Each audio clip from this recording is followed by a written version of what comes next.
Todos. É, Fico extremamente satisfeito e honrado pelo convite de moderar esse painel de maturidade da IA no judiciário e plataforma ODR da AGU, o Pacifica, tá? Evidências e inovações que vão ser trazidas aqui nesse segundo seminário dos diálogos em inteligência artificial. Eu fico muito feliz com esse painel por diversos motivos. Primeiro que é uma satisfação do ponto de vista acadêmico e como pesquisador muito grande. A parte do diagnóstico de maturidade é feita em cima de uma pesquisa que eu tive a felicidade de ser um dos fomentadores, participei da realização dela em múltiplas edições da divulgação, a pesquisa de inteligência artificial no Conselho Nacional de Justiça. Ela, por si só, que nasceu por conta também de uma pesquisa no âmbito acadêmico, da Universidade de Colômbia com o ITS-Rio. Acredito que vários dos que estão aqui foram ouvidos, a Carolina, eu tenho certeza que estava lá, foi ouvido. Então, é um ciclo de pesquisa em cima de pesquisa, gerando informações, e agora é mais um dos frutos que traz esse resultado. E isso, acho que no contexto geral de inteligência artificial, o que me alegra demais é o traço humano do conhecimento científico, de tudo que a gente tem de melhor na humanidade, construindo um em cima do outro com a colaboração de milhares de pessoas, que a gente vai vendo esses resultados positivos.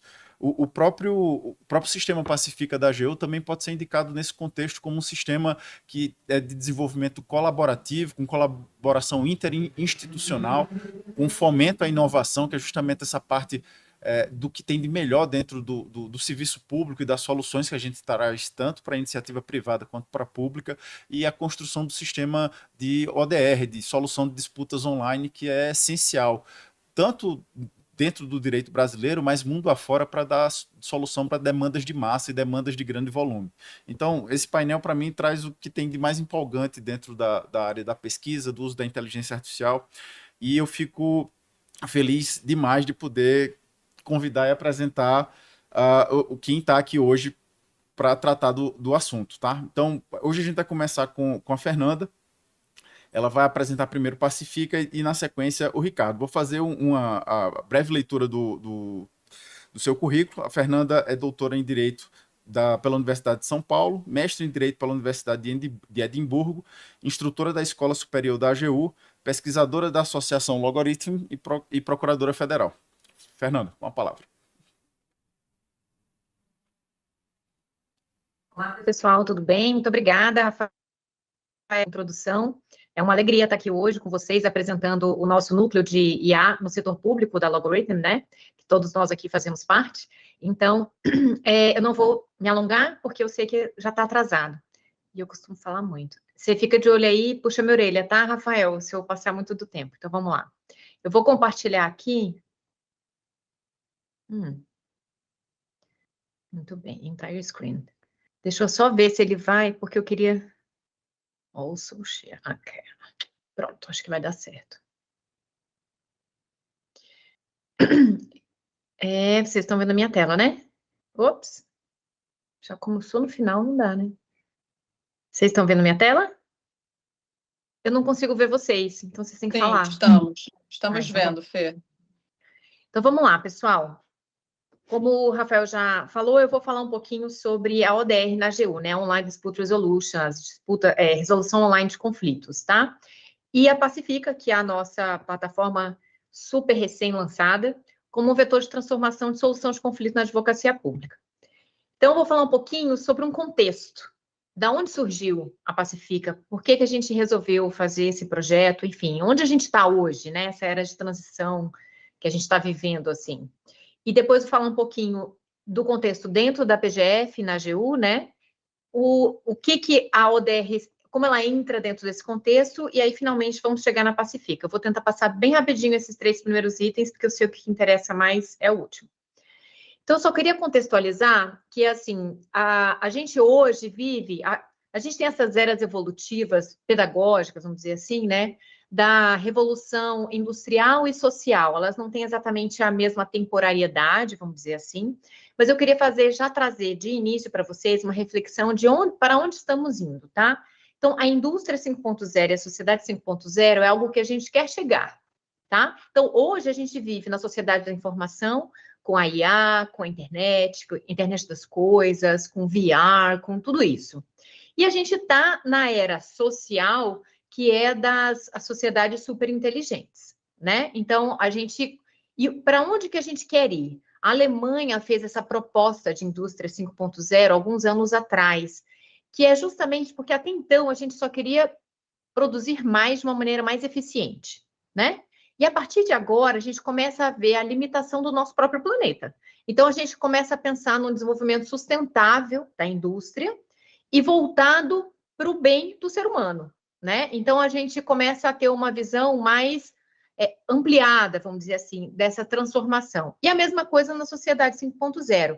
Em 2016, o Japão lançou esse grande questionamento nas relações internacionais, que é exatamente como a gente pode usar a inovação e a tecnologia também voltada para o bem do ser humano, né? Então, eles colocam essas 3 características, como a centralização do ser humano, a superinteligência e a falta, e o não desperdício, o que conversa um pouco com a proposta da Alemanha em relação à Revolução Industrial, né? E isso também dialoga, na verdade, com os Objetivos de Desenvolvimento Sustentável, Agenda 2030. E especificamente, agora já voltando para o nosso umbigo aqui, a ODS 16, ela fala de acesso à justiça, né? E ela fala como que as instituições podem contribuir para melhorar as desigualdades, como pode ser mais inclusiva e ampliar o acesso à justiça em geral. Então, dentro desse contextão de reflexão global, a gente passa, então, um pouquinho para as eras não mais da indústria social, mas uma construção acadêmica do que seriam as eras de contencioso no Brasil. A gente pode considerar que o arcaico, aquele primeiro Código Comercial de 1850, até a primeira codificação de processo, depois passando até a Constituição de 88, que instituiu vários direitos sociais, o próprio STJ, e a partir daí as relações massificadas com a questão da transformação social, né, dos contratos de massa, as relações de massa à sociedade se refletindo nesse contencioso de massa. E em 2006 eu coloquei como arco a lei do processo judicial eletrônico. Então, a gente começa a entrar nesse contencioso digital, que é onde estamos hoje, né? E a gente aqui vai refletir um pouquinho de onde estamos e para onde vamos no contencioso pós-digital, principalmente com o advento da IA e sei lá qual outra tecnologia que vem posteriormente. E como que na PGF a gente enxergou tudo isso? A gente entrou aqui, ó, deixa eu só voltar aqui, no contencioso de massa, é a cara da Procuradoria-Geral Federal. Então, por quê? Porque o nosso maior cliente, vamos dizer assim, é o INSS. E como que a gente enxerga os tipos de contencioso que hoje estão no nosso colo para a gente resolver?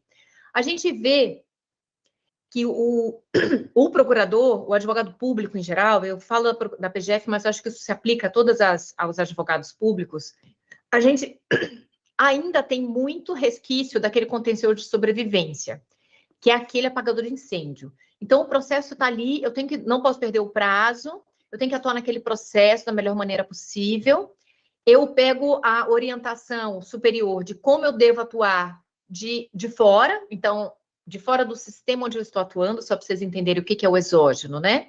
E o marcador de risco está no prazo, né? Então, não tem um marcador de risco ainda institucional. Ou seja, o processo ali que eu estou trabalhando, ele é maior do que a tese, ou seja, a estratégia processual que está ali por detrás. Então, a gente tem gente trabalhando como máquina, num contencioso de massa de sobrevivência, né? E o estratégico, a gente troca isso. A gente começa a colocar um foco no propósito. O que eu quero com esse processo? Esse processo é único? Não, ele faz parte de vários outros, né? Então, atuação programada é um termo que a gente utilizou dentro da PGF, da Portaria Normativa 64, ela traz já a possibilidade de você gerenciar processos em massa com o uso de automação, de RPAs, de inteligência artificial, e como que isso se faz de uma maneira responsável. Então, ela já traz para a gente alguns parâmetros de atuação um pouco diferenciada, que não é tão artesanal, né?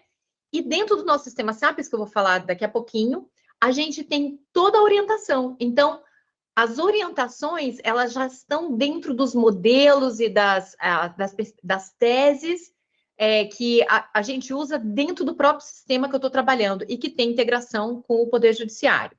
E os riscos são considerados na estratégia, que a Portaria 64 traz toda essa questão do risco institucional e não mais do procurador especificamente, né? Ou seja, a tese, a atuação estratégica, ela fica maior que o processo. E o que acontece? Como a gente usa toda essa estrutura tecnológica que hoje a gente tem ao nosso dispor, a gente começa a usar, na verdade, as máquinas para trabalhar por nós, né? E dentro da PGF e da AGU, teve uma evolução dessa transformação digital, vamos dizer assim, né? Então, em 2002, foi o primeiro sistema que a gente utilizou para trabalhar nos processos, chamava-se CAL. Ele era, na verdade, um registro de entrada e saída de processos físicos, né? Eu lembro quando eu comecei a trabalhar, era a Kombi, que ia lá, carregava aquele monte de processo, deixava na mesa do procurador, tinha esse registro. Em 2014, veio uma grande evolução com o primeiro sistema que foi criado por 2 colegas procuradores, o Sapiens, e ele passou a ser, na verdade, um grande gerenciador de processos administrativos, já com integração com a justiça. Então, toda a comunicação que a gente fazia interno, a gente ainda faz, né, internamente, e ainda com órgãos externos, como, por exemplo, o INSS, era registrado ali. Então, as minutas já poderiam ser feitas ali, as peças, né, inclusive alguns protocolos, e os protocolos também na justiça. Então, já é um sistema bem mais robusto. E, como a gente sabe, o volume de ações, principalmente previdenciárias, só aumenta, e mesmo com o sistema Sapiens, a gente ainda estava naquele contencioso de sobrevivência. E foi quando começaram a surgir de uma maneira bastante orgânica e espalhada no Brasil inteiro, soluções tecnológicas para trabalhar com esses processos de massa, com triagem, com distribuição, enfim. E aí surgiu o PGF Tech, em 2017, que em seguida eram tantas as iniciativas que foi necessário criar o Labs, que é o PGF Tech Labs, que hoje é uma estrutura dentro do nosso organograma, que compila as melhores soluções que podem ser nacionalizadas, vamos dizer assim. E o Conecta Mais, ele começou em 2021 a fazer essa consolidação desses vários RPAs, né, esses robôs, e o Super Sapiens, que é um novo sistema, é muito parecido com... Quer dizer, não é muito parecido, não. É bem diferente do Sapiens, ele é bem mais robusto, com uma tecnologia mais moderna. E o Conecta Mais, ele começou a fazer esse trabalho de interlocução desses robôs diretamente com o nosso sistema. Em 2024, a gente começou a trabalhar com IA, a SGE, que é a Secretaria... É o que mesmo, Ricardo? Gerenciamento Estratégico e Governança, acho que é isso. Governança e Gestão Estratégica. Governança e Gestão Estratégica. Começou a incorporar soluções de IA dentro do Super Sapiens.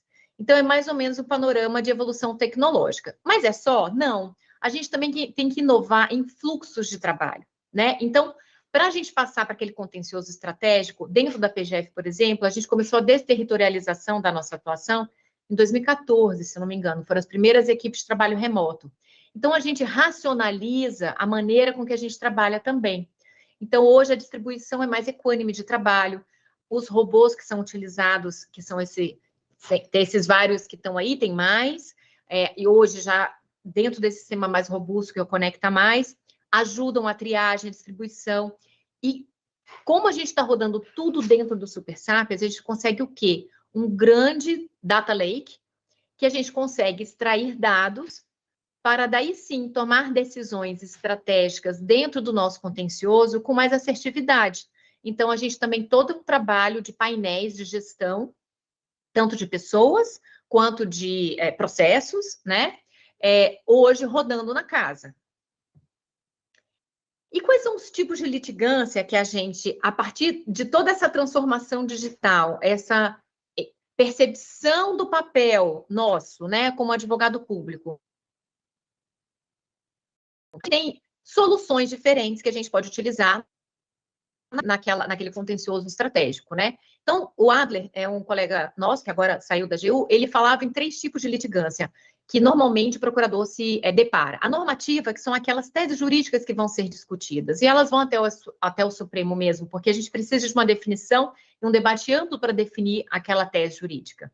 O que ele chama de recalcitrante é aquele assim, como o risco é muito baixo em termos de custo-benefício do processo, tem muito processo que entra que a gente sabe que está fadado ao fracasso. É aquela tentativa, a justiça é gratuita, eu posso fazer não sei quantas perícias eu quiser, então eu vou tentar, e vou tentando. Então, é aquele que vai tentando, apesar de saber que nem tem exatamente aquele direito. Então, a gente tem um outro tipo de atuação para recalcitrante. E a corretiva? A corretiva é quando existe algum tipo de erro administrativo ou algum tipo, e eu queria deixar isso bem claro, algum tipo de situação em que, apesar da legalidade do ato administrativo, a gente sabe que a justiça ela tem uma visão mais holística naqueles mesmos fatos.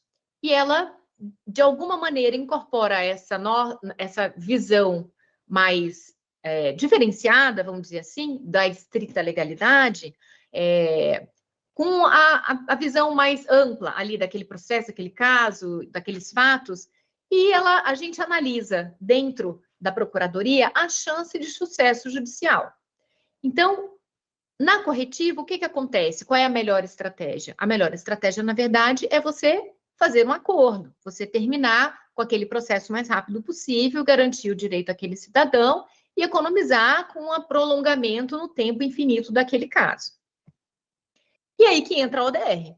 A Online Dispute Resolution, eu vou falar rapidamente, que eu acho que aqui, eu acredito que sejam todos iniciados no assunto, mas só rapidamente algumas características muito importantes que a gente chama de ODR hoje, não existe um conceito, tá? Preciso que todos acreditam que seja, né? O verdadeiro conceito de ODR. Na verdade, ele foi se transformando, inclusive, ao longo do tempo. Mas a maior parte dos sistemas de ODR ou plataformas de ODR, porque o sistema é quando ele é completo, né? Ele tem várias etapas e tal, mas qualquer plataforma de ODR, ele vai ter essas características. Vai ser um procedimento 100% online, ele cria novos ambientes e procedimentos que não existiam. Então, aquele processo civil tradicional é uma maneira de você solucionar os conflitos, e esse é outro. É diferente, que não existia, ele foi criado, né? Ele pode utilizar as características da tecnologia para mudar esse ambiente e a forma de oferecer esse novo serviço, vamos dizer assim, com foco no usuário.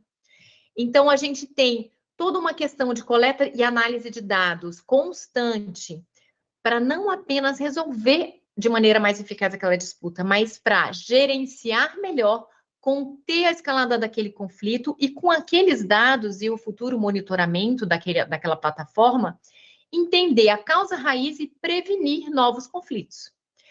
Então, além disso, no caso das ODRs, elas criam, então, uma nova porta, né, para garantia de direitos, pensando naquela estrutura de multiportas, né? E o protagonismo, ele vai para as partes, né? E a gente gera maior eficiência e redução de custo. E aí, dentro da PGF, como eu falei anteriormente, a gente sabe que o nosso maior cliente, o maior litigante do Brasil, é a Previdência Social. E o cenário não é muito bonito. Então, assim, a gente vê um quadro ascendente em termos de volume, né? E a gente vê que o índice de concessão judicial também aumenta. E o índice de conciliação previdenciária, dentro da Justiça, no painel do CNJ, do INSS, é de 25%. Ou seja, a gente está bem acima da média da Justiça em geral, que não chega a 11%.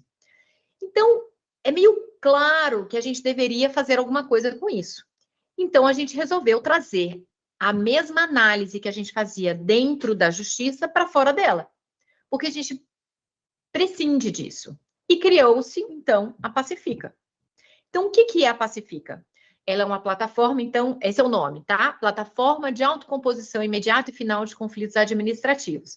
Então, a plataforma de autocomposição extrajudicial, ela sistematiza, então, uma série, como eu falei, a inovação não é só tecnológica, mas de rotinas e fluxos de trabalho também, tá? Que inclui automação e inclui inteligência artificial.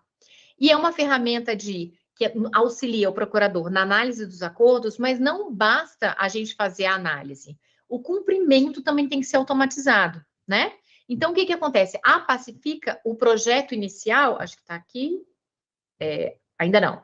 Então, o objetivo principal, o que é? Celebrar acordos, então, extrajudiciais em conflitos individuais de grande volume e baixa complexidade.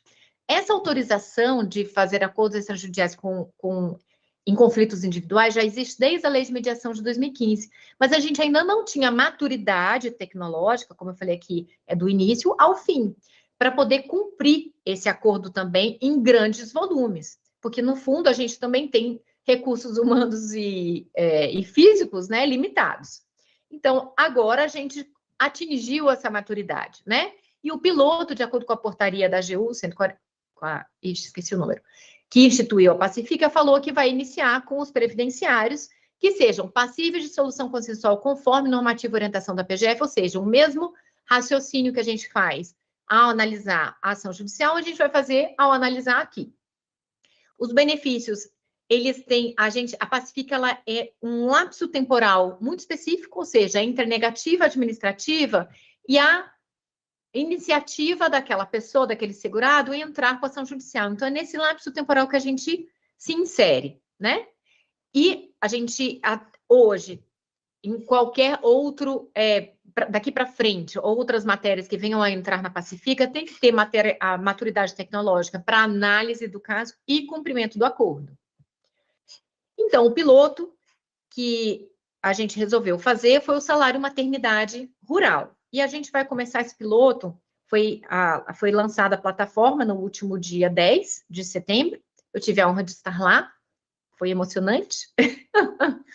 E como que vai rodar esse piloto? Então, a gente vai ter a cooperação da Defensoria Pública da União, só ela, por enquanto, consegue acessar a plataforma, então ela vai intermediar. A gente fez um recorte geográfico dos estados participantes, são 11 estados que vão participar, e vai ter a duração de 6 meses para a gente avaliar a plataforma. Como que é o funcionamento, então, da Pacífica? Existe um portal informativo que foi criado lá na página da AGU, eu vou mostrar para vocês daqui a pouquinho. E aí, a partir desse portal, que tem as informações, o que é a plataforma, para que ela serve, tem um vídeo, a experiência do usuário, para a gente é muito importante, a gente sabe que é um público muito vulnerável, então a gente tem um vídeo explicando, não só texto, né? Aí a gente, a partir dessa explicação, você entra na plataforma em si, faz um requerimento com apenas 4 dados, eu acho que são 4 ou 5, agora não me lembro mais. São 5 dados que a segurada precisa inserir. Não precisa botar nenhum documento, a gente vai utilizar toda a documentação que já foi fornecida para o INSS, né? E mais as pesquisas que a gente tem acesso, os bancos de dados públicos que a AGU tem acesso, para poder fazer a análise do caso. Então, vai ser feita, a partir do requerimento, né, feito uma pesquisa automatizada e uma triagem daquele caso por IA, isso vai ser etiquetado e distribuído para os setores ali da Procuradoria, que vai fazer a análise ou a revisão humana dos casos, uma vez sendo analisado pró-acordo, a gente se comunica com o INSS via API, e a implantação é rodada lá dentro da autarquia por meio de um robô. E o que isso traz? Isso traz celeridade, segurança. Isso traz uma maneira muito mais simples de você garantir o direito do que ter que ir para a justiça e fazer todo aquele trâmite que a gente já conhece. Mas ela para aí? Não. A gente precisa monitorar e aperfeiçoar. O que significa isso? Análise dos dados. E o painel anterior estava falando, a gente precisa analisar a acurácia, a gente analisa, a gente tem um painel para analisar a acurácia da IA, né? E a gente tem que analisar os resultados, porque, como eu falei, na verdade, a função final da ODR não é só resolver o conflito de uma maneira célere. A gente quer também tratar esses dados, entender a origem desses conflitos e levar isso para o nosso cliente. O que a gente quer? A gente quer que o processo, que a ODR seja uma ferramenta de retroalimentação entre o contencioso e o consultivo para a melhoria da política pública. Então, a nossa intenção no final é que a gente tenha uma curva ascendente de volume, mas depois que ela caia, porque a gente conseguiu resolver aquele problema. E aqui vem, então, eu vou clicar aqui, deixa eu sair daqui, eu vou mostrar para vocês, então, rapidamente, um vídeo, estou no tempo. Eu não vejo vocês, eu só escuto. Tá? Então, tá bom. Você me fala se está compartilhando. Está compartilhando? Está vendo a minha tela? Então, essa daqui é a plataforma que está lá no site da AGU, tá bom? Então, aqui a gente tem os detalhes sobre o uso, como que é, por que que é, como que funciona, desenhadinho, mas tá com texto. E a gente, como eu falei, a gente também desenvolveu um vídeo, que eu vou colocar aqui agora, aí você me fala se tá com áudio também, eu acho que vai estar, tá? Para mostrar para vocês como que funciona. Tá com áudio? Sabia que agora existe um jeito Tá com áudio, Rafa? Então, beleza, eu vou aumentar aqui. rápido, fácil e seguro para pedir uma nova análise de benefício negado? A Pacifica, plataforma de autocomposição imediata e final de conflitos administrativos, é um serviço digital. Criada pela Advocacia Geral da União, é um caminho rápido e seguro para que quem teve algum pedido negado por órgãos públicos possa negociar diretamente na esfera administrativa o atendimento da solicitação previamente realizada. Esse caminho evita a necessidade de judicialização da demanda, fazendo com que ela possa ser resolvida de maneira simples e rápida. Nesse primeiro momento, a plataforma vai atender a soluções de conflitos que envolvem questões previdenciárias ao INSS. Posteriormente, os serviços serão ampliados a outros órgãos de outras áreas da administração federal. Veja como é simples e fácil. Primeiro, você acessa pacifica.agu.gov.br. Então, você loga no sistema do Gov com seu CPF e senha. Clique em Solicite aqui. Agora, você só precisa preencher as informações solicitadas, o estado que você mora, o CPF da criança, o seu CPF, o número do benefício que foi negado e a data desse requerimento. E o número do benefício você pode encontrar na carta de indeferimento ou a seção dos meus benefícios no meu INSS. Então, você precisa clicar nos termos do acordo, rolar a tela para ler e clicar no botão de concordar com os termos. Agora você pode acompanhar a sua solicitação pela Pacifica. O prazo de análise é de 30 dias. Se houver acordo, a AGU encaminha ao INSS e você receberá a informação sobre o pagamento em até 45 dias. Passando esse prazo, você deve procurar o INSS. Caso não seja possível resolver pela Pacifica, o resultado aparecerá no acompanhamento e você pode buscar outros caminhos. Atenção! Neste momento, apenas a Defensoria Pública da União poderá fazer o pedido na plataforma e ela vai analisar somente os pedidos de salário maternidade de segurado especial, ou seja, mulheres do campo e de comunidades tradicionais, como trabalhadoras rurais, pescadoras artesanais, indígenas e quilombolas. A Pacifica foi criada para acelerar o reconhecimento de direitos, garantindo mais dignidade ao cidadão e reduzir processos na justiça.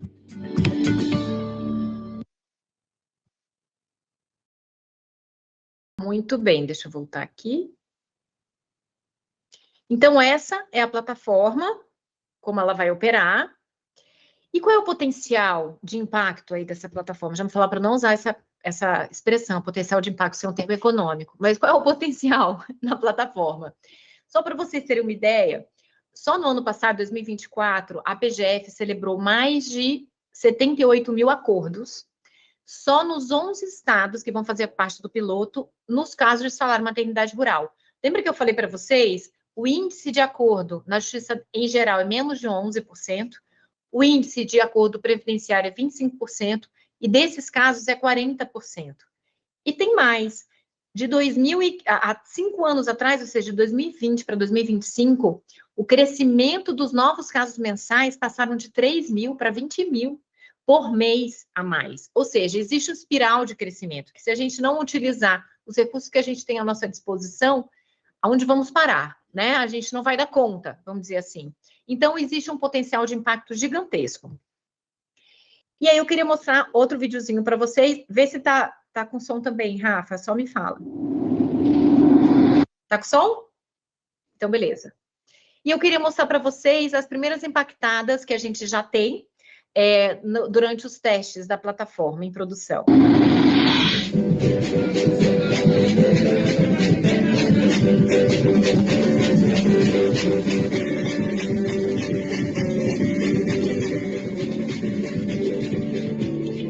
Fiz um atendimento no mutirão do quilômetro Pitanga dos Palmares, em Simões Filho, aqui na Bahia. E, por incrível que pareça, a esmagadora maioria dos atendimentos que eu fiz nesse dia foram de assistidas, foram mais ou menos umas 20 assistidas que eu atendi só de salário e maternidade. Então, eu quero agradecer muito essa oportunidade e de ter sido contemplada com esse benefício, que para mim foi muito importante. A gente já mora em um lugar que é desfavorecido, um pouco dos acessos, E esse dinheiro vai me ajudar muito, né? Para algumas conquistas pessoal, né? Para meus filhos, minha família. Algumas ainda não tinham feito requerimento administrativo e receberam essa orientação, e outras já tinham tido o benefício negado. E assim, durante o próprio atendimento, durante o mutirão, eu já inseri os dados delas no sistema Pacifica, e todas as que eu fiz esse dia no mutirão tiveram o acordo realizado. Até esse vídeo eu quero agradecer à Defensoria Pública Daniel e também ao sistema da Pacific por ter o benefício à maternidade rural concedido, pois tentei negar assim o nascimento do meu filho e eu tive o meu benefício negado. E hoje, graças ao sistema, eu pude ter concedido. Por questão, em menos de 20 dias eu tive o meu resultado positivo e agora estou aguardando o momento de receber o meu dinheiro. E aqui minha imensa gratidão. Durante esses meses de desenvolvimento da plataforma Pacifica, deu para a gente perceber como é uma plataforma simples, porém eficaz. Simples porque o manejo foi muito rápido e direto. Eficaz porque a gente atingiu um alto índice de resolução dos casos. Esse é exatamente o objetivo da Defensoria Pública da União. A gente conseguir entregar para o assistido uma resposta rápida, eficaz e garantir o seu direito. A Defensoria Pública da União preza pela resolução extrajudicial dos seus conflitos. E essa plataforma vem a calhar com o que a gente deseja. Nesse período de experiência, nós conseguimos atingir mais de 80% das resoluções extrajudiciais do conflito. É menos processo judicializado, é mais benefício concedido e mais satisfação das nossas pretensões.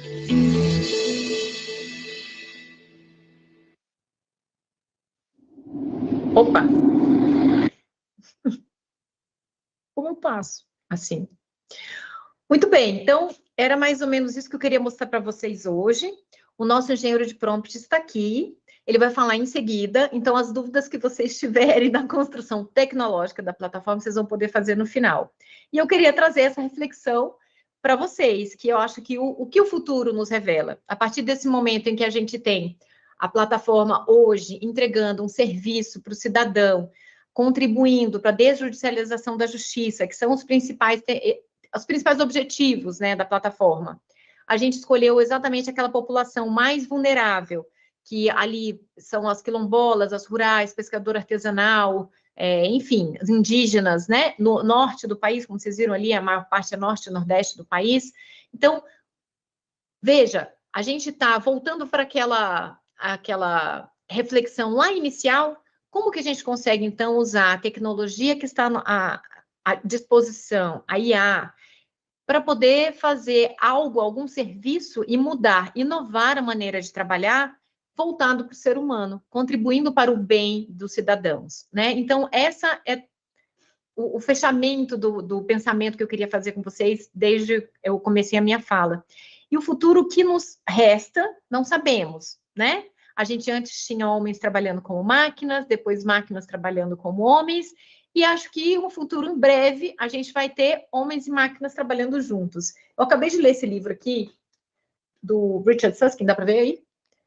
E ele traz um cenário assustador, de uma combinação de máquinas realmente trabalhando juntos. Mas tem algo que ele falou e que casa muito bem com a apresentação da Pacifica, que ele fala que hoje a maior parte das instituições, as organizações, as corporações, elas estão na automação. Então, que é aquilo de transformar aquele Ctrl+C, Ctrl+V, as tarefas repetitivas, ainda de uma maneira mais eficiente, mais eficaz, utilizando a IA, né? E que, em algum momento, a gente começa a fazer diferente.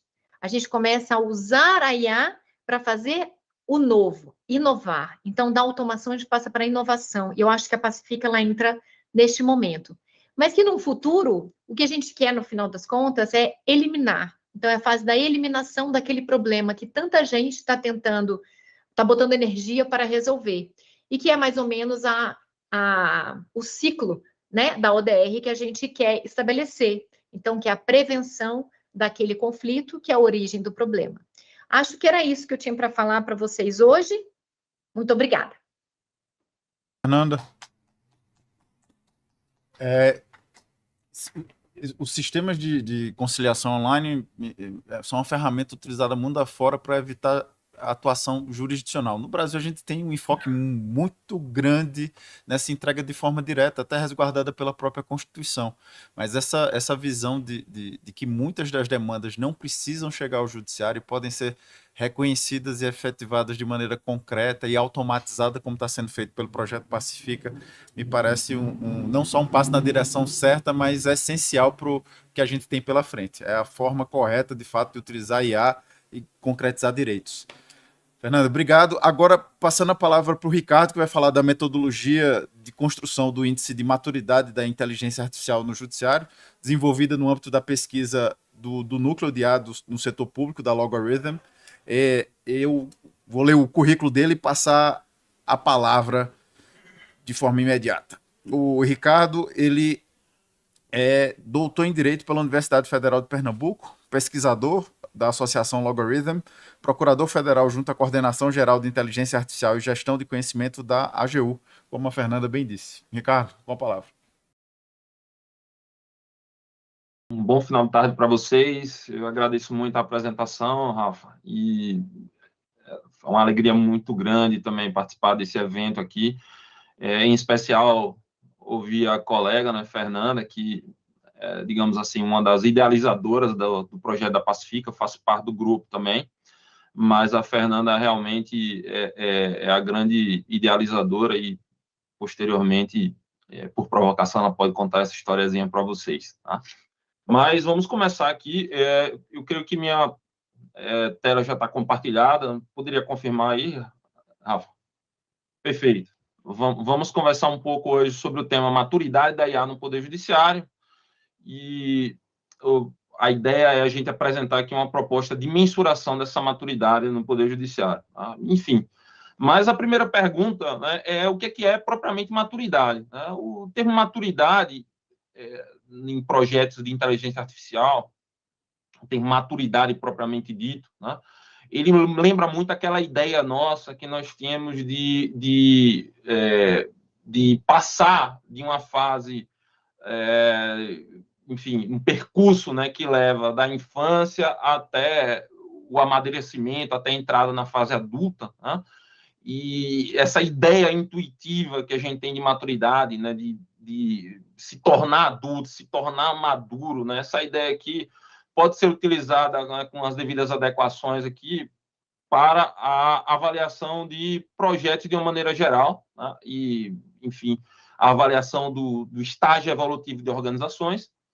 E aqui, no contexto que a gente vai trabalhar, o termo, ele vem, na verdade, como uma invenção de pesquisadores da década de 70, justamente com esse propósito de avaliar os estágios evolutivos de uma determinada organização, de um determinado departamento, de um determinado projeto, esses estágios que levam, né, digamos assim, do começo de algo até digamos assim, a maturação, né? Até um momento em que você chega a um estágio evolutivo avançado, tá? Um estágio evolutivo avançado. Essa é a ideia fundamental. Implicitamente, o que o termo maturidade diz, né, para a gente é que é possível mensurar esses estágios evolutivos. Assim como a gente mensura a maturidade, né, o envelhecimento, o amadurecimento de alguém pela idade, infância, pré-adolescência, adolescência, fase adulta, assim como a gente consegue fazer esse tipo de mensuração, a ideia do termo maturidade aplicada à gestão é que a gente também pode fazer esse tipo de avaliação também com organizações, com projetos, com departamentos, né, ou seja, unidades dentro da organização, ou até mesmo com atividades reiteradas, né, que a organização realiza. Então, por exemplo, você pode fazer uma avaliação do nível de maturidade na adoção de sistemas de informação, né, sistemas informatizados, por uma determinada empresa, né? Imagine uma empresa como a Google, né? Você pode, por exemplo, a partir de determinadas premissas, você pode considerar que a Google é uma empresa madura do ponto de vista de uso de tecnologia da informação, porque ela é uma empresa altamente automatizada, com sistemas bem elaborados, e por isso mesmo ela alcançou um nível de maturidade interna de da implementação de determinados projetos de automação que é muito grande. Diferentemente, uma empresa pequena, né, imagine aí uma vendinha na esquina, né, que não tem sistema nenhum e que o processo de compra e venda é feito mediante um simples recibo ou no papel, né, uma avenida da esquina pode ser considerada, desse ponto de vista, aí, uma empresa não madura, né, imatura. Né? Esse tipo de avaliação de maturidade pode ser feito, então, em qualquer tipo de âmbito. Né? Aqui eu dei o exemplo de uma organização qualquer. A empresa pequena, né, da esquina e uma empresa grande como o Google. Né? Mas, enfim, você pode também avaliar a maturação de um projeto, né? Por exemplo, a construção de uma estrada, a construção de uma ponte. Se a construção está sendo apenas planejada, significa dizer que o projeto de construção da ponte é imaturo, ele ainda está em fase de planejamento. Se a ponte está terminada, a gente pode dizer que o projeto está maduro, que a ponte terminou, né? Enfim, você fez uma entrega. Então, esse termo ele pode ser utilizado, né, de maneira bem ampla, né, em vários aspectos. A ideia fundamental do termo, eu vou me permitir aqui usar uma metáfora, é que na avaliação de maturidade você tem uma espécie de escada, né, evolutiva. As coisas, né, sejam organizações, sejam projetos, sejam atividades, elas começam em um ponto, né, elas começam de uma infância, digamos assim, entre aspas, daquele projeto, daquela organização, e vão evoluindo em passos, subindo uma escada até alcançar um alto grau de evolução, e esse grau alto de evolução é o que a gente diz que reputa como maturidade. Né? Eu alcanço um alto grau de evolução quando o projeto está maduro ou altamente maduro. O desafio é justamente você saber quando o projeto está iniciando, quando o projeto está completamente maduro, e como é que você vai, né, digamos assim, classificar esses passos. Né? Que passos devem ser dados para que o projeto seja considerado maduro? Em inteligência artificial, essa ideia pode ser aplicável também. Uma organização ela pode não usar nada de inteligência artificial e, por exemplo, a gente pode reputar essa organização como não madura, como ela pode ter um alto grau de uso de inteligência artificial e ser reputada como madura no uso de inteligência artificial. E entre esses extremos, né, entre a vendinha da esquina e o Google, né, você tem uma série de passos, né, uma série de etapas, uma série de níveis, né, que devem ser observados para que um determinado projeto seja considerado maduro. Na vida real, as organizações, de uma maneira geral, elas estão distribuídas de um amplo espectro que vai, né, digamos assim, do que não é maduro até um alto grau de maturidade. E na IA a gente pode também fazer esse tipo de avaliação. Só, enfim, eu vou dar dois exemplos aqui de uma escala de maturidade que é usada em IA. Um primeiro, obtido a partir da literatura, né, que procura avaliar o grau de implementação da IA, né, em uma determinada organização, uma determinada empresa, por exemplo, em percentuais. Né?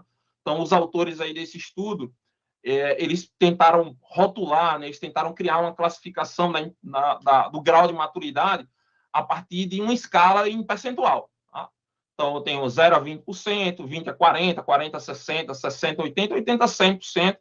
A empresa altamente madura, né, seria aquela que implementa a IA em 100% das suas atividades, altamente automatizada, e a vendinha da esquina seria aquela que está em 0% de maturidade, né, que não tem nenhum sistema de maturidade. E entre esses dois extremos, você pode ter diversas empresas aí que, digamos assim, implementam maturidade em graus diferenciados.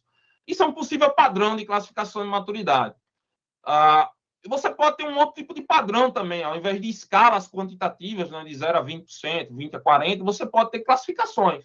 Então, esse segundo autor aí, em um livro, ele propõe que a maturidade de uma determinada organização ela pode ser classificada em 4 categorias básicas.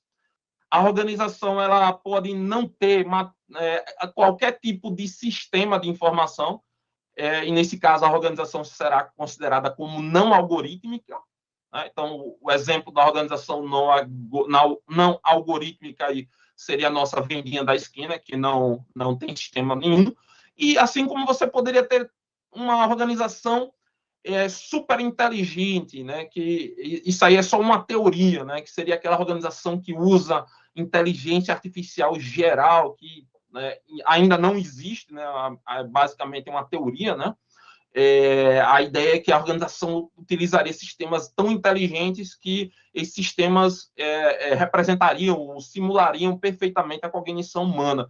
Entre esses dois graus aqui, a superinteligência e a entidade não algorítmica, você poderia ter entidades que são semi-automatizadas ou automatizadas, a depender do grau de implantação de IA dentro dos seus sistemas. Então, maturidade, de uma maneira geral, você procura criar classificação, uma classificação de maturidade em níveis. Qual é o problema, ou quais são os problemas desse tipo de classificação? É que na literatura não existe um padrão, não existe um modelo de classificação de maturidade que possa ser adotado de maneira generalizada.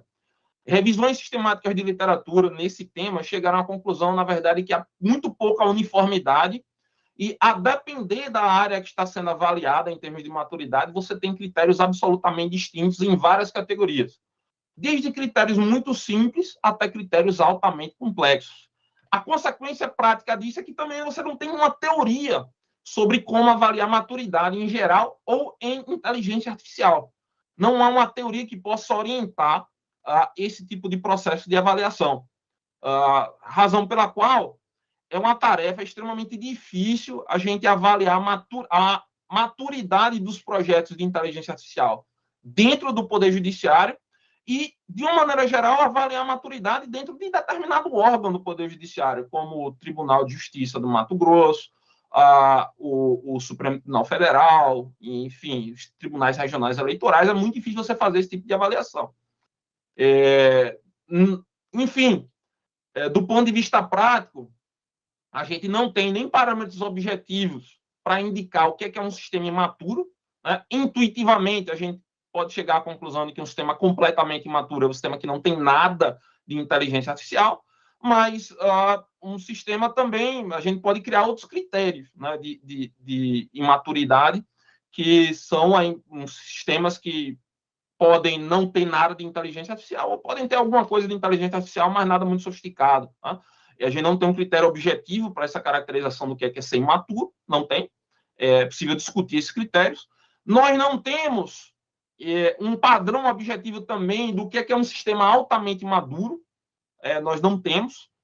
Como a gente viu no exemplo lá da literatura, existem autores que consideram que um sistema só estaria plenamente maduro no dia que esse sistema implementasse uma superinteligência, uma inteligência capaz de, digamos assim, de exercer tarefas que basicamente são exercidas pelo cérebro humano, com cognição, com ampla capacidade cognitiva. A gente viu que esse tipo de classificação, ela praticamente faz com que nenhum sistema ao redor do mundo possa ser considerado plenamente maduro, porque nenhum sistema do mundo é super inteligente dentro desse parâmetro classificatório. Essa classificação também pode ser um pouquinho mais realista, né? menos voltada, né, para o futuro, menos voltada para uma tecnologia que não existe ainda.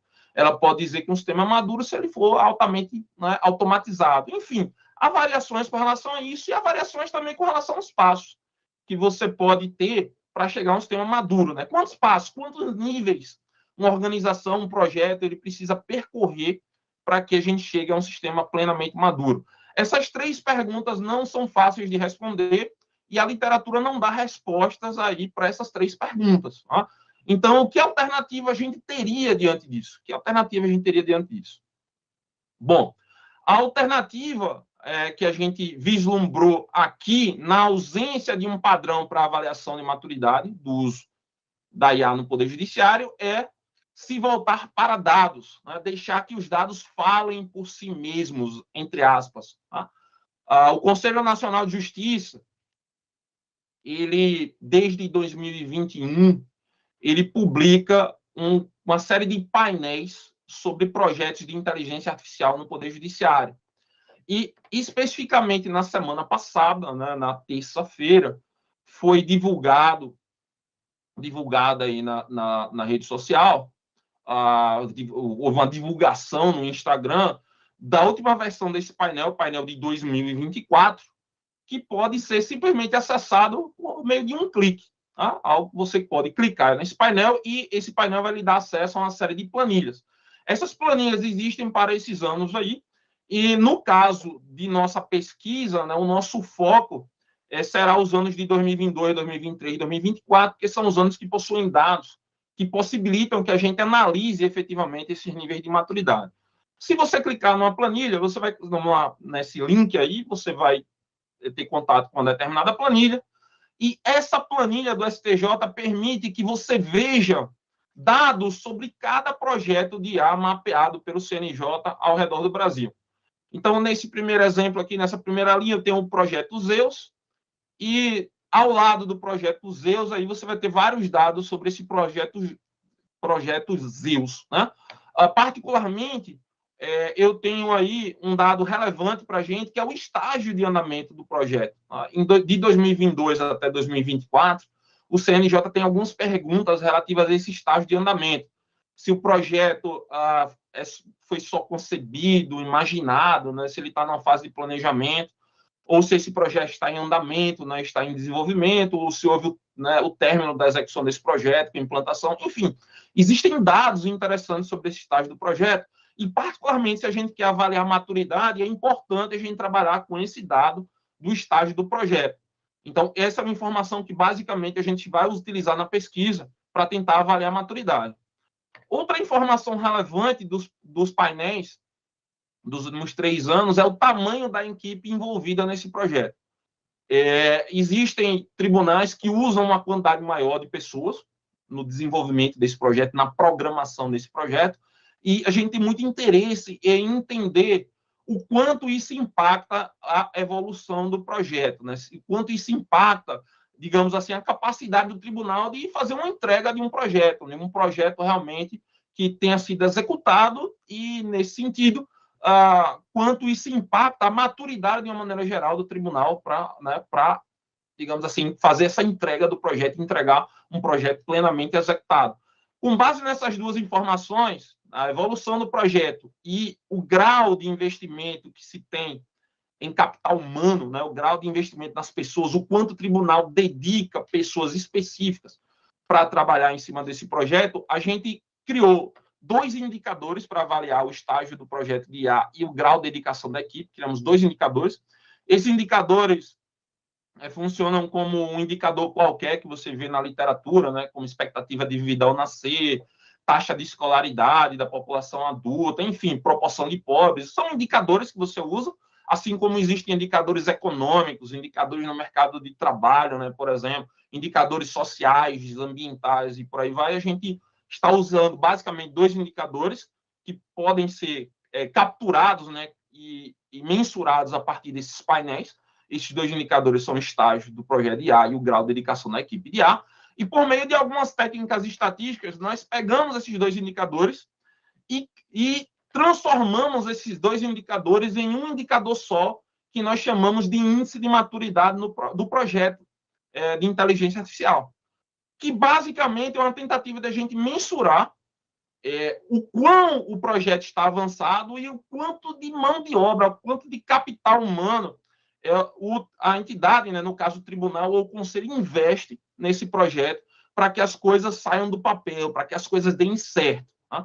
Com base nesse índice de maturidade do projeto, a gente consegue obter conclusões bastante interessantes. A gente consegue, por exemplo, fazer mensurações detalhadas e comparar tribunais. Eu coloquei 2 exemplos aí para vocês de índices calculados a partir do painel de 2024. Né? Então, tem um projeto que foi incluído aí no painel de 2024, que é o projeto Escriba, do TRF da 5ª Região, e nós calculamos aqui que o índice de maturidade é de 3,46, enquanto um projeto que está abaixo, né, do Tribunal de Justiça do Maranhão, de litigância predatória, de identificação de litigância predatória, é um projeto de IA com índice de maturidade 2. 3,46 é maior do que 2, significa dizer que, na escala de maturidade, o projeto do TRF da 5ª Região, esse projeto específico, Escriba, ele está numa escala de maturidade maior do que o projeto de litigância predatória. Percebam que esse cálculo permite que a gente faça comparações do nível de maturidade de cada projeto ao redor do país, pelo menos os projetos que estão lá informados dentro do CNJ. Tá? Esse indicador que nós criamos, né, que junta 2 outros, é um tipo de indicador que se chama na literatura de indicador composto. e ele varia de 1 a 4 pontos, onde 1 significa que o projeto não tem maturidade nenhuma, e 4 que o projeto alcançou o mais alto nível de maturidade. É uma escalazinha que vai de 1 a 4. Tá? Um ponto importante é que, como a gente está criando esse indicador a partir dos dados disponíveis, a gente tem uma abordagem de baixo para cima, né? Pé no chão. A gente não criou uma ideia, né? Um ideal de maturidade, como eu dei exemplo aqui naquela pesquisa lá do Gente, né? Que criou um ideal de maturidade, que a maturidade máxima seria a implementação de IA super inteligente, com inteligência artificial geral. Né? A gente não criou um modelo desse, né, ideal, e a gente está criando, né, um mecanismo de mensuração de projetos reais, um projeto, digamos assim, pé no chão, né, em que, a partir dos dados, a gente tenta mensurar o que está ocorrendo no mundo real.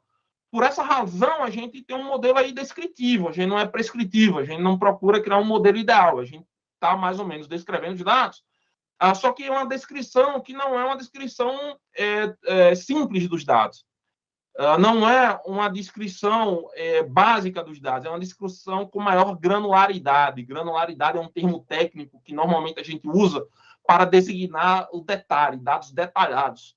Com isso, a gente consegue fazer comparações da evolução dos projetos em âmbito nacional. Mas aí vocês podem perguntar, Ricardo, e daí? Eu consigo ranquear os projetos e saber quais são os projetos mais relevantes. E o que é que isso importa? O que é que isso tem de relevante? O que é que isso tem de relevante é que, uma vez que a gente consegue identificar a maturidade dos projetos, a gente também consegue calcular essa maturidade para os tribunais e consegue calcular também essa maturidade para os ramos da justiça, conforme definição de ramos da justiça do CNJ, que é tribunais superiores, justiça do trabalho, justiça estadual, justiça federal, eleitoral e militar. A gente consegue não só fazer esse cálculo por projeto, como a gente consegue também fazer esse cálculo de maturidade para os tribunais. Então, eu vou dar um exemplo agora do painel 2023, de um cálculo que a gente fez. Os tribunais de justiça de Rondônia e de São Paulo possuem um índice de maturidade de 3,83. Basicamente, é um índice de maturidade altíssimo, né, muito próximo de 4 aí, enquanto o Tribunal Regional do Trabalho da 12ª Região possui um índice de maturidade 2,88, né, 2,88. Não é uma maturidade muito baixa, tá? Mas também não é uma maturidade tão elevada. A gente consegue identificar padrões. Tá? Quais são as vantagens disso tudo? Percebam o que está ocorrendo aí por trás dos números. Né? O mais importante é vocês perceberem o que ocorre, o que está por trás desses números. Vejam, esses números estão sintetizando em um dado só o quanto o tribunal investe em mão de obra, o quanto o tribunal endova em projetos, o quanto o tribunal tem projetos que são viáveis, entregas que são viáveis. Isso não é qualquer coisa. Quando você abre a planilha do CNJ, você vai ver que a planilha tem muitas informações, e se você quiser peneirar essas informações, é muito difícil, né, para você efetivamente extrair um número que possa sintetizar aquilo tudo. Quando você trabalha com um indicador composto como o índice de maturidade, você consegue sumarizar em um único número múltiplas dimensões que vão dar uma ideia e vão possibilitar que a gente faça comparações, rankings entre tribunais, entre ramos da justiça. A gente consegue ranquear, assim como se faz um ranking dos países com maior índice de desenvolvimento humano, né, com IDH alto, IDH intermediário ou IDH baixo, né, a gente consegue fazer um ranking aqui de quais unidades do Poder Judiciário possuem maior maturidade em termos de execução de entregas, né, de execução de projetos e uso de mão de obra, inovação. Também, a gente pode capturar tendências, né, com o passar do tempo. Se o CNJ permitir a continuidade dos cálculos, ou seja, se o CNJ disponibilizar essas informações de maneira consistente, até agora há alguns problemas, né, de consistência de um ano para outro, há variações nas perguntas que são feitas e nas respostas que podem ser dadas, mas uma vez que o CNJ, estabilize, né, as perguntas que são feitas e o tipo de resposta, a gente pode começar a capturar tendências com relação à execução dos projetos de IA. E isso não é pouca coisa, a gente vai começar realmente a mensurar tendências e conseguir observar digamos assim, as unidades do Poder Judiciário que são menos inovadoras. Isso é uma, digamos assim, isso é muito importante, né, do ponto de vista acadêmico, a gente conseguir fazer isso, e isso é inovador. A gente não tem na literatura algo parecido, e me parece que a Algoritmo aí vai, pelo menos aqui, as coisas caminhando como estão caminhando, com as entregas que a gente vai fazer, particularmente do relatório que está por vir, a gente vai ter aí um grande instrumento, né, de mensuração da evolução da IA dentro do Poder Judiciário. Com isso aqui, eu vou encerrando, né, eu posso esclarecer detalhes técnicos ao longo dos debates, eu fico à disposição de vocês e deixo o meu Instagram para contato, se vocês quiserem, onde eu faço a divulgação aí de minhas atividades profissionais também e da vida pessoal, as duas são mescladas. Muito obrigado, né, Rafa, e aguardo aí ansiosamente pelos debates. Muito obrigado. Ricardo, essa visão do uso da IA e dos projetos do ponto de vista da maturidade me parece uma contribuição gigantesca para a discussão que a gente tem sobre o uso de IA no Poder Judiciário hoje em dia.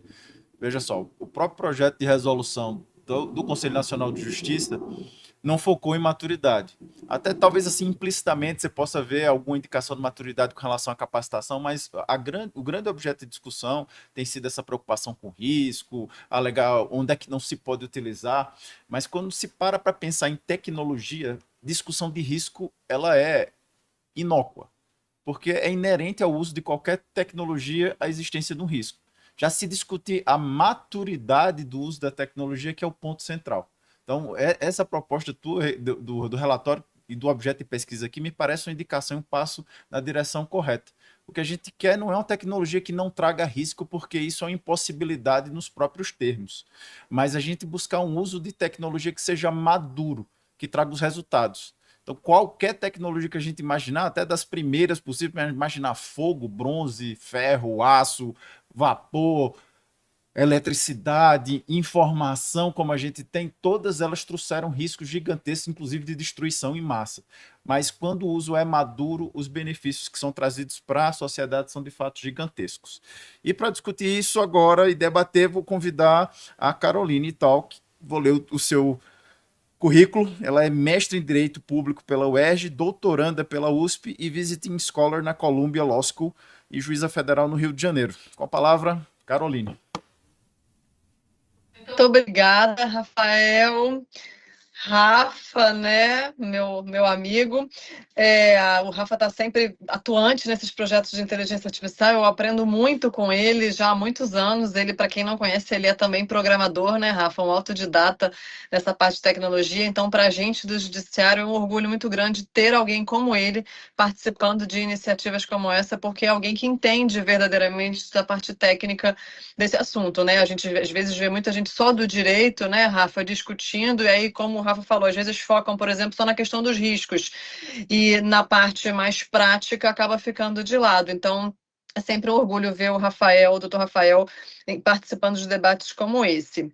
Eu vou parabenizar a doutora Fernanda e o doutor Ricardo pelas contribuições, tanto pela Pacifica quanto pela pesquisa da maturidade no Poder Judiciário, que anotei diversas coisas aqui excelentes, importantíssimas, uma baita contribuição para o sistema de justiça como um todo, né? E vou começar então, Fernanda, perguntando só, não é nem perguntando, né, mas trazendo para debate algumas reflexões que eu estava fazendo. Eu acho que eu sou mais ou menos da geração do Rafael, nós entramos na justiça, acho que mais ou menos a mesma, provavelmente pela nossa idade, mais ou menos na mesma época. Eu tenho 13 anos de judiciário e de lá para cá eu venho trabalhando em diversas varas que têm, obviamente, litígios previdenciários na Justiça Federal, né? Se você estiver falando com um juiz federal, não tem como ele não trabalhar com previdenciário. E eu não tenho visto, infelizmente, muita melhora nas conciliações, pelo menos pela minha experiência nas varas do Rio de Janeiro, nas que eu passei, nessas conciliações com o INSS, por culpa de todos os nossos atores, né? Por culpa do INSS, por culpa do Judiciário, por culpa, inclusive, das próprias partes que não são assistidas por advogados que também são tendentes à conciliação. Então, a gente tem um cenário triplo, né? São 3 agentes que não estão muito harmônicos para melhorar a conciliação. Pelo menos é o que eu percebo no meu dia a dia desses processos previdenciários. Eu não sei exatamente qual é a nossa plateia hoje, mas para quem não sabe, o INSS é o maior litigante brasileiro.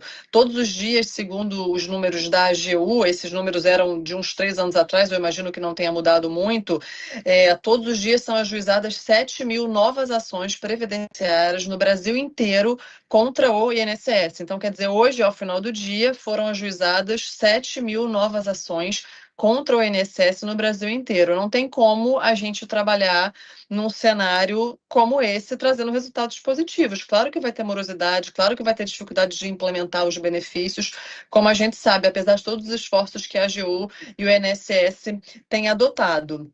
E a gente, como a Fernanda falou, o índice de conciliação brasileiro é de 12% em geral, em todas as áreas, e com o INSS está um pouquinho maior, subiu para 22%, 24%, que já é um bom sinal, mas ainda continua baixo o índice de conciliação com o INSS. Quando eu estava no CNJ, a gente tentou aumentar o índice de conciliação pré-processual, que é exatamente o que a Pacifica busca fazer, pelo que eu entendi. Evitar que chegue o processo ao judiciário e fazer a conciliação, o acordo dessa fase pré-processual. E quando a gente estava, e essa é a minha dúvida que eu gostaria de depois de tirar com você, Fernanda, quando a gente estava lá no CNJ tentando fazer acordo com a AGU e com a INSS, o que a AGU e o INSS falavam era o seguinte: olha, Caroline, na verdade, existe uma resistência da advocacia previdenciária em fazer esses acordos pré-processuais, porque eles não vão ter os honorários que eles teriam no judiciário. E aqui eu não estou fazendo nenhum tipo de crítica à advocacia previdenciária, é uma profissão que merece ser remunerada. Se a remuneração é por meio dos honorários de sucumbência, então eles estão certos em ter essa estratégia de buscar os honorários de sucumbência, não tem nada de errado nisso, é uma atuação estratégica, como qualquer profissão atua de forma estratégica. Então, a gente acabou, no CNJ, tendo dificuldade, como de fato não foi implementada, uma plataforma pré-processual que conseguisse, de fato, atrair os segurados para fazer esse acordo pré-processual sem que houvesse qualquer tipo de pagamento de honorários, se eles fossem assistidos por advogados. A minha pergunta para você, então, Fernanda, é como que vocês veem a forma de incentivar as partes, por exemplo, no caso do salário maternidade rural, que é o projeto piloto de vocês, a segurada, né? Como é que você vê uma forma de incentivar ela, com ou sem advogado, a procurar essa plataforma, sendo que ela vai ser certamente procurada por advogados que vão ter uma visão mais litigante e vão acabar, de uma certa forma, insistindo para levar o processo para o judiciário. Como que seria, se vocês chegaram a ter alguma forma de incentivo para isso? E uma outra coisa que eu queria pontuar, que eu achei, elogiando fortemente essa Pacifica, é que, pelo que eu entendi, vocês vão utilizar em algum momento inteligência artificial, né? Ainda que de forma incipiente, mas em algum momento inteligência artificial. E qualquer plataforma que pretenda ser uma ODR, né, uma Online Dispute Resolution, ela tem que ter alguma forma de inteligência artificial, porque o que a gente tem visto no judiciário, a gente fez uma pesquisa na Infam, na Escola Nacional de Formação e Aperfeiçoamento de Magistrados, eu coordenei essa pesquisa e nós pesquisamos todas as ODRs do judiciário, todas as plataformas que estão no judiciário hoje, que são dos tribunais, que tentam resolver antes mesmo na fase pré-processual ou no meio do processo, de forma online, os conflitos. O que nós constatamos? Que elas não são ODR, elas são, na verdade, acordos online. As partes se comunicam de forma online, ou por e-mail, ou pelo Zoom, mas elas não têm a técnica da ODR, que é utilizar a tecnologia como uma quarta parte. A tecnologia vai ser utilizada para prever o potencial de conciliação daquele conflito, trazer melhores propostas de acordo mais ajustadas para aquelas partes, ver que aquele tipo de segurado normalmente faz acordo com aquele tipo de proposta, e aí fazer uma proposta ajustada para ele. Então, no judiciário, eu te asseguro que a gente ainda está engatinhando nessas ODRs verdadeiras, nas ODRs que a gente utiliza a tecnologia como uma quarta parte, que é a técnica da ODR. E eu tenho esperança de que a Pacifica talvez consiga fazer isso, porque não falta dados para o INSS, né? Então, talvez ele consiga moldar melhor as propostas de acordo, ver índices potenciais de conciliação com base em inteligência artificial dentro da Pacifica. Se ainda não tiver implementado, fica aí uma expectativa nossa, torcendo para que dê certo essa implementação. Não sei se você responde agora, Fê, ou se eu sigo para o Ricardo. Acho que é melhor você responder, né? É o Rafa que manda. Fernando? Então, vamos lá. Ótima pergunta. Na verdade, assim, desde o início das ODRs, lá na década de 90 ainda, para uma ODR, né, ela ter sucesso, existe o desenho da ODR. Eu tinha colocado esse slide, depois eu tirei, porque senão eu achei que ia falar muito. É um triângulo. Então, assim, cada lado do triângulo conta, dependendo do tipo de conflito e o público que você quer. Então, o que são esses lados desse triângulo? É a conveniência, a expertise e... Esqueci o outro. Tempo? Não. Conveniência, expertise e... Esqueci. Mas, no nosso caso, o que importa é esse. A confiança. É isso. Confiança, expertise e conveniência. Pronto. O que a gente fez? A gente está falando de um tipo de benefício muito simples. O salário maternidade rural é aquele benefício mais simples a analisar pelo INSS. Hoje, inclusive, tem análise automatizada no âmbito administrativo também, tá? Então, a gente está falando aqui que a gente não vai ter que calcular, por exemplo, uma renda mensal inicial. A AMI é um salário mínimo. A gente não vai ter que fazer contas de quanto vai ser, porque são 4 meses de salário mínimo. Então, a gente simplificou bastante o sistema a partir disso. Tem IA, o Ricardo é o nosso engenheiro de prompt, a análise dos dados, ou seja, aquela análise que é bem diferente do Assis, que foi mostrado anteriormente. Por quê? Porque a gente analisa, de fato, o caso específico individualizado daquela pessoa. Porque o que a gente quer, a partir da decisão do STF, que tirou a carência, vamos dizer assim, a gente precisa saber se aquela pessoa se enquadra na característica de ser curada especial na data do parto. Essa é a análise principal, né? Então, a partir dessa análise que a gente faz com o auxílio de IA, como eu falei, a gente tem toda uma esteira de automação, que a gente puxa dados de bases governamentais, para a gente cruzar esses dados e fazer essa análise, essa triagem prévia, que depois vai passar para análise ou revisão humana, né? Então, a gente, sim, utiliza a tecnologia como uma quarta parte. E porque, como a gente vai atrair essas pessoas? A conveniência. É muito simples. O lado do triângulo da expertise, ele não é grande, né? A gente até está automatizando essa expertise, que a gente já tem longa data. E a confiança, a gente está utilizando no piloto o intermediário, que é a Defensoria Pública da União. Na verdade, o nosso maior desafio vai ser exatamente a exclusão digital, né? Então, a gente precisa realmente de redes de apoio para que as pessoas consigam utilizar a plataforma. A gente fez todo um trabalho com a Ascom e dentro com a SGE, né, são os 2 órgãos responsáveis, né, pelo desenvolvimento da plataforma, para fazer a experiência do usuário o mais simples possível. São 4 campos. Não precisa repetir nenhum dado que já foi fornecido para o INSS, porque a gente se comunica com o INSS. Então, tudo que está no processo administrativo vai vir para a gente. A gente não precisa que a pessoa fique repetindo documentos, escaneando, nada disso. São 4 dados. É o CPF da criança, o CPF da mãe, o número do benefício. Inclusive, no vídeo que eu mostrei, a gente falou, o que é número de benefício? A gente mostrou, olha, você encontra aqui, na cartilha de indeferimento ou no aplicativo. A gente mostra até onde encontrar o dado, né?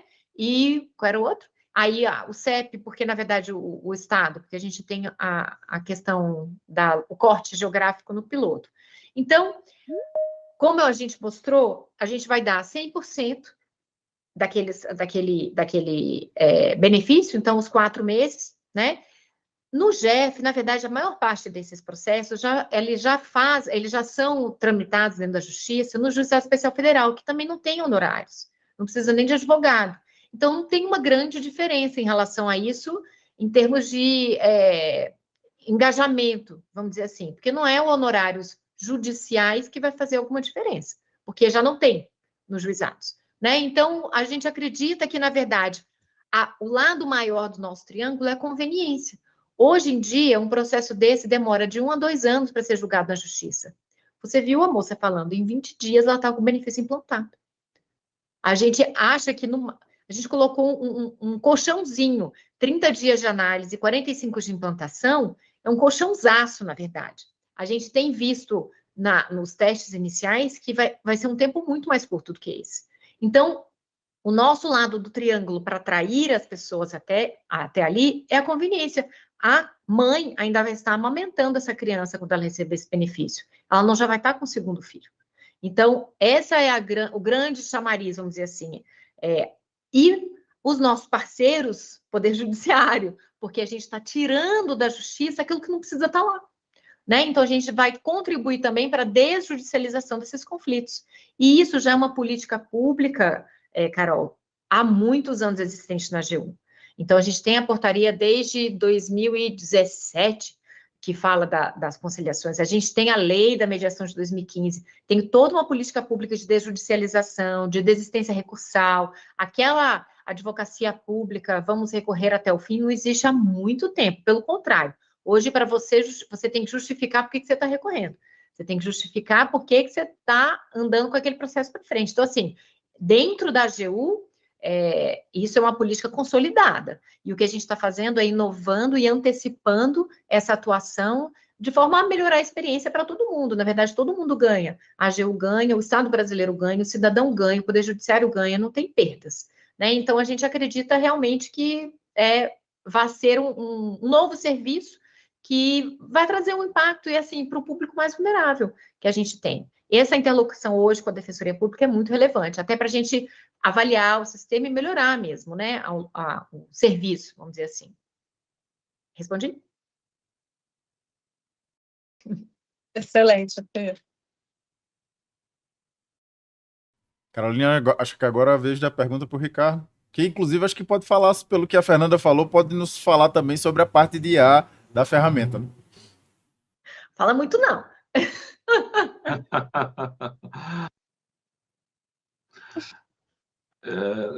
Quero que eu fale agora sobre a ferramenta?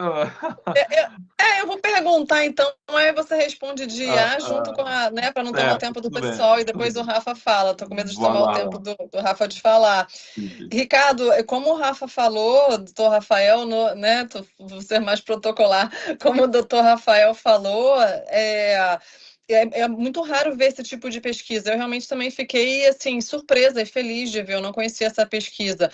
A gente vê normalmente pesquisa olhando o lado ruim em geral da inteligência artificial, né? Quais são os riscos, quais são as precauções, a proteção de dados, exposição dos dados para iniciativa privada. A gente vê, na verdade, vários argumentos ad terrorem contra o uso da inteligência artificial pelo judiciário. E, de fato, não tem, pelo menos até onde eu estudo, eu venho estudando bastante esse tema, estou fazendo doutorado em inteligência artificial, então não tenho ciência de pesquisa que meça a maturidade da implantação desses sistemas no judiciário. Parabéns, acho que de fato é inovadora essa pesquisa de vocês. Eu fiquei até curiosa para saber qual é o índice de maturidade do meu tribunal, o TRF da 2ª Região, o TRF do Rio. Eu não sei se tem aí, depois eu vou procurar.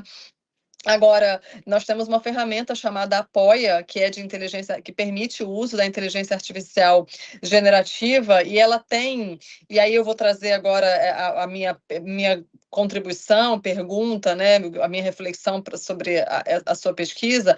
A Apoia tem algo que a gente não vê muito nesses sistemas de inteligência artificial e que o Dr. Rafael sempre fala.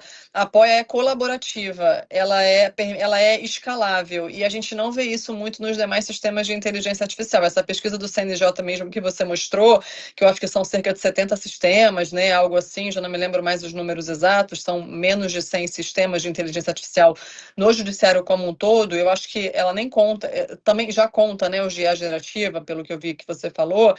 Eu não sei se ela mede a escalabilidade ou a interoperabilidade dessas ferramentas. O que a gente vê em diversos estudos é que é muito difícil que uma ferramenta de um tribunal dialogue com a de outro tribunal. Atualmente, do meu tribunal, que é federal, as ferramentas de lá não conseguem funcionar para o Tribunal do Rafael, da 5ª Região, por exemplo, ou primeira, né, uma das duas, porque as ferramentas não dialogam, não tem interoperabilidade, além disso, elas não são escaláveis para poder utilizar em outro tribunal.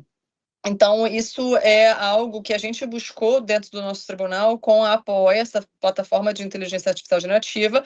Ela está disponível no site do CNJ, então qualquer magistrado ou servidor do Brasil inteiro pode utilizar.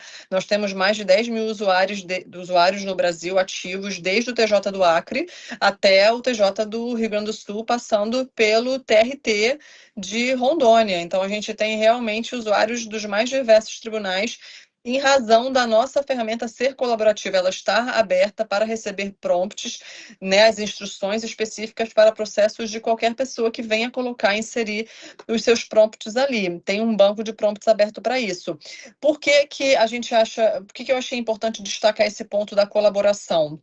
Porque talvez, imagina que um tribunal vá adotar a ferramenta de um outro tribunal. Isso é saudável que seja feito, né? Você vai aproveitar o trabalho que o outro tribunal fez. Eu não sei se o índice de maturidade do tribunal que está adotando a ferramenta vai ficar baixo e, na verdade, o índice de maturidade daquele que disponibilizou a ferramenta vai ficar alto, porque isso vai ser um desincentivo para o tribunal que está adotando a ferramenta começar a adotar ferramentas. Ele vai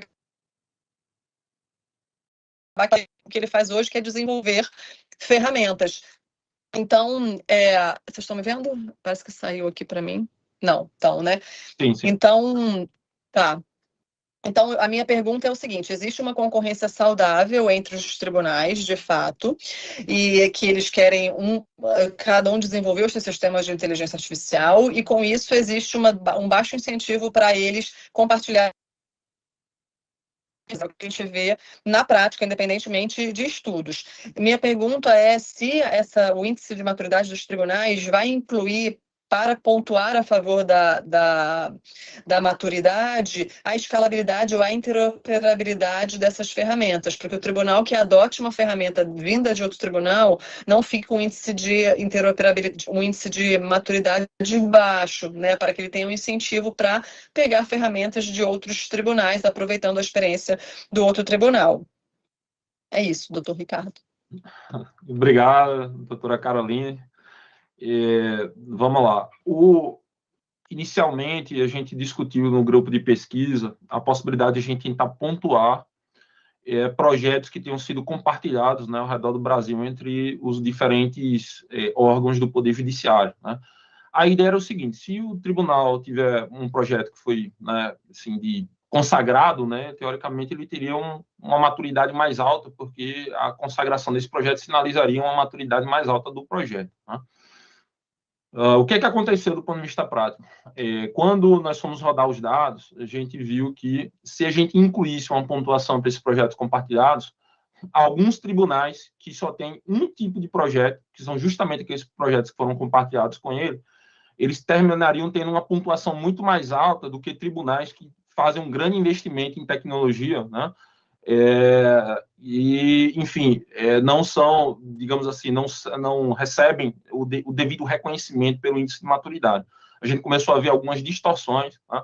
Por exemplo, os tribunais regionais eleitorais, eles adotam, né, vários deles ao redor do Brasil, adotam um sistema Janus, né, que é um sistema de inteligência artificial que foi desenvolvido pelo Tribunal Regional Eleitoral lá da Bahia e se disseminou ao redor do país.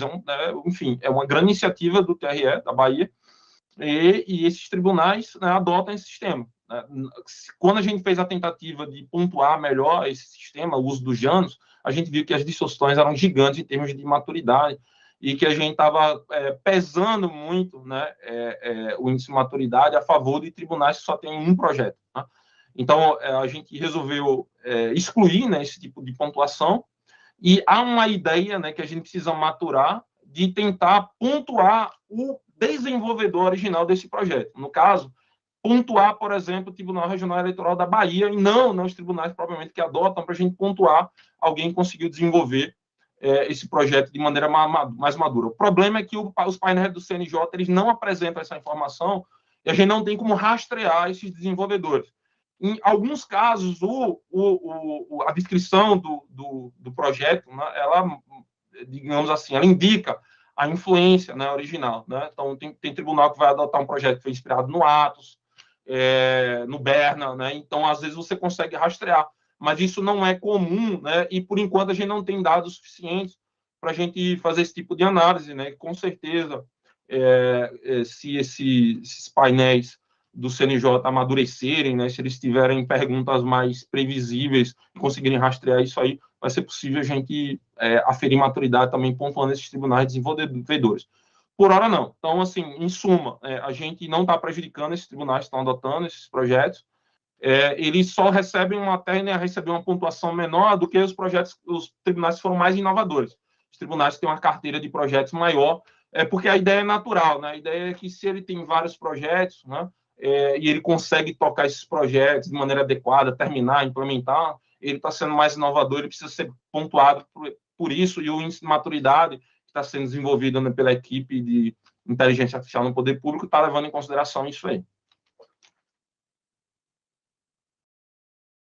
Obrigada, Ricardo. E aí, uma palhinha sobre a tecnologia da Pacifica, né? Inicialmente, a gente tentou usar, né, digamos assim, a inteligência artificial para fazer as análises, né, que a gente precisava na Pacifica, né? Digamos assim, tentamos usar a inteligência artificial, né, por meio de técnicas de engenharia de prompt para que a própria IA conseguisse extrair algumas conclusões relevantes sobre a análise da documentação, né, dos direitos do segurado. E a gente começou a observar que havia erros, né, com relação a isso, e a gente entendeu que a gente não poderia criar um sistema que errasse prejudicando o segurado, e que esse sistema ele tem que ter um nível de acurácia alto, que nem pode errar em detrimento do INSS, nem pode errar em detrimento do segurado. Então, com base nessa política, a gente reformulou a estratégia completamente de uso da inteligência artificial, e hoje a gente usa a inteligência artificial para extrair informações dos documentos relevantes. Como os documentos que vêm do segurado, eles estão redigidos em linguagem natural, tá? Ou seja, em texto, a gente não consegue, por programação tradicional, muitas vezes extrair essa informação relevante, né, desse texto. Então, a gente usa a inteligência artificial para justamente extrair essa informação relevante, e depois de extrair essa informação relevante, a gente usa a programação tradicional, programação clássica mesmo, né, para verificar se algum direito, né, foi, né, satisfeito ou não, se houve prescrição, se não houve, se tem a presença de um vínculo, por exemplo, urbano, né, nesse período aí, imediatamente anterior ao pedido de salário de maternidade. Enfim, essas verificações são feitas por programação tradicional, e a gente não entregou esse poder de decisão à IA. Então, o sistema, na verdade, ele termina combinando, né, o melhor de cada tecnologia, né, da IA para extrair informações de um documento redigido em linguagem natural, né, português, né, e, ao mesmo tempo, verificar essas informações, né, preenchendo determinados requisitos legais por meio de programação tradicional.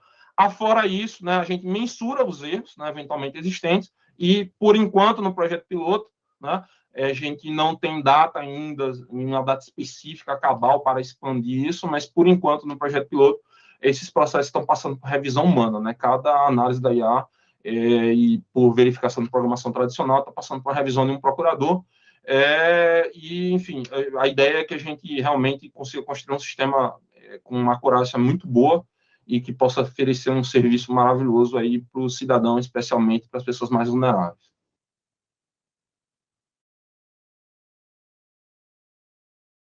Pauline, mas... Que eu contasse, só para fechar, é que, na verdade, tudo começou onde você está, Rafael. Nos bancos da USP. É que o projeto teve início na minha tese de doutorado. Então, quando eu estudei o sistema de justiça digital, as ODRs, acho que eu já fiz alguns painéis naquela época, inclusive com você, Carolina, não sei se você lembra, discutindo isso, né? E como qualquer procurador federal que algum dia já ouviu falar de ODR, falou, como que a gente não tem isso aqui? Então, ao longo dos anos, muitos anos, a gente foi trabalhando, costurando, porque é um projeto muito complexo, envolve muitas autoridades de alto escalão do governo para poder dar certo. Então, os astros se alinharam e a gente conseguiu tirar esse projeto do papel depois de uns 5 anos de trabalho. Então, é realmente com muita honra, muita alegria que eu vejo o fruto dessa ideia desde sempre. O Raul não está aqui, mas ele também foi meu colega nos bancos da escola da USP, né? Que a gente fala de acesso à justiça digital, né? Como que o advogado público, o juiz, como os atores do sistema de justiça podem usar a tecnologia a favor da ampliação do acesso à justiça, né? Da operacionalização, vamos dizer assim, né? Da garantia de direitos. E todos nós envolvidos neste tipo de projeto, acho que a gente tem potenciais incríveis, assim, que a gente pode trabalhar para melhorar o sistema de justiça como um todo, né? O gap, né, de acesso à justiça, que tantos estudos falam que existe, apesar de ter um discurso predominante no Brasil que existe um excesso de acesso, a gente sabe que, no fundo, tem muita gente que não acessa, né? E quando a gente fala da prevenção e dessa melhoria da política pública, a gente quer alcançar até aqueles que não conseguem nem ir para a justiça, nem para a plataforma, nem para canto nenhum, que a gente consegue, na verdade, trabalhar a origem desses conflitos. Então, como o Richard Susskind falou, a gente usa automação, depois a gente inova, mas a gente quer eliminar os problemas, né? Então, é com essa mentalidade que a gente desenvolve os projetos estratégicos dentro da AGU, especialmente da PGF. Então, é isso. Caroline? Eu estou satisfeitíssima, Rafael. Achei excelente as respostas, as contribuições. Estou torcendo para que o Pacifica dê certo. E certo já deu, né? Já está funcionando para que aumente o índice de conciliação. Se quiser usar minha vara como piloto, estou totalmente à disposição. E estou. Automático, estou querendo para os processos coletivos que eu tenho, seria excelente. Pode ser, além de rural, outras coisas. A minha vara tem pouco rural, pode ser outras coisas. Eu me candidato a ser piloto. E vou acompanhar o projeto do Ricardo, essa pesquisa do Ricardo. Essa aí também é essencial para a gente. Parabéns aos dois, excelentes exposições. Vou só fazer o encerramento. Gostaria muito de agradecer a Fernanda Suriano, o Ricardo Ribeiro e a Caroline Talk pelo debate, pelas exposições.